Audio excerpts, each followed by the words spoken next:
My first guest tonight is one of this country's most astute political observers, a politician himself, social critic, historian, best-selling author. In fact, he's written a new book that's just been published. It's entitled Treason. Joining us now, Newt Gingrich, former Speaker of the House, 2012 presidential candidate. Great to have you with us, Newt. And I should also note you're an advisor to Donald Trump. I think fair to say one of his, well, most passionate advocates and defenders. Good to have you here. Oh, it's great to be with you, and you're right about the poll numbers. They're all moving in the right direction, and I think, frankly, they understate his strength. Really? So I think there's a very real likelihood that in terms of actual votes, he's probably ahead now. Ahead, and as we see these poll numbers closing, nationally, we're also seeing them close, importantly, in these battleground states.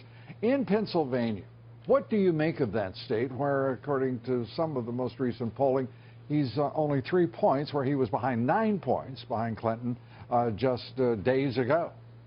Well, look, I think the general pattern of the news has all been to Hillary's disadvantage.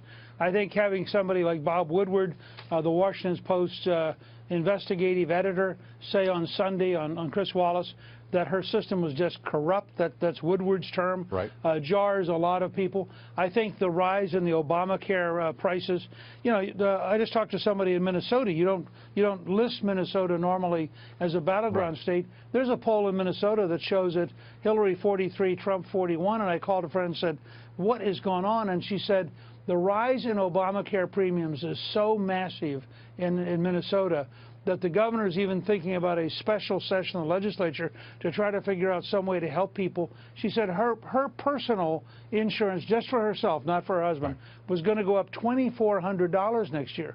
Now, that gets people's attention, and all of a sudden they start thinking, do I really want Hillary Clinton and more of this that I can't afford? And that's, I think, one of the things. The October surprise may turn out to be the Obamacare premiums and deductibles. Yeah, which are, Obamacare is imploding on any level, whether it be the rising premiums or all of the sudden talk about effectively bailing it out with federal government subsidies. Such subsidies, Newt, in my opinion, would be nothing less than a bailout by the federal government with taxpayer money. Well, sure, and it's endless.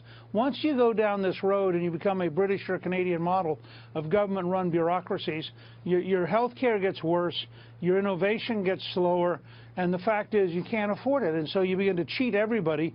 In the long run, you end up where Medicaid is today, and in many states, Medicaid's a very inadequate form of health coverage, and I don't think the average American wants to lose their employer-based model for something like that. And turning to one of the most unique aspects of this campaign, and that has been the presence of WikiLeaks with the 19th tranche of deliveries today, revealing extraordinary detail about the inner corruption of the Clinton campaign, the Clinton cartel, the Clinton Foundation. It is breathtaking. Have you ever seen the like?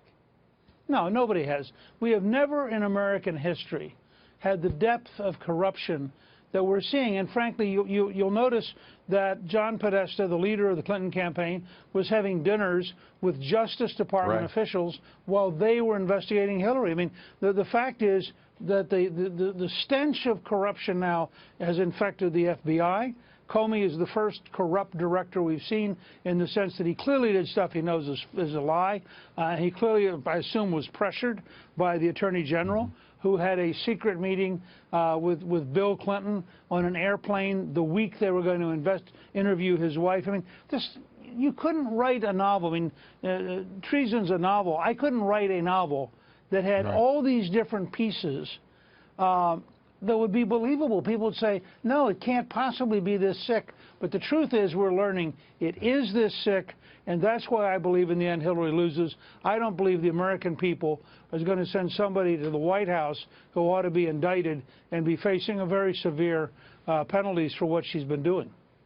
Drawing on your experiences as Speaker, in leadership, as a historian, we also have another name now in the FBI, thanks to the extraordinary reporting of the Wall Street Journal, and that is Andrew McCabe, the #2 man, the deputy director of the FBI, whose wife was selected by the Clintons' longest ally in politics, of course, and that is Governor McAuliffe, who selected her to run for the Virginia Senate, backed her with $500,000, as then McCabe himself is being promoted within the FBI and has some oversight responsibility, if not direct management over, the investigation into Hillary Clinton's emails. This is, as you say, this is the stuff of fiction, but we're living it. There's no question. First of all, his wife has every right to run for office. I mean, she's an independent person. There's no question, though, that McCabe should have then recused himself from anything involving the Clintons, because the obvious appearance of corruption. And again, if you're in law enforcement, you have to both worry about the reality of corruption and the appearance of corruption. And this just goes with my whole point.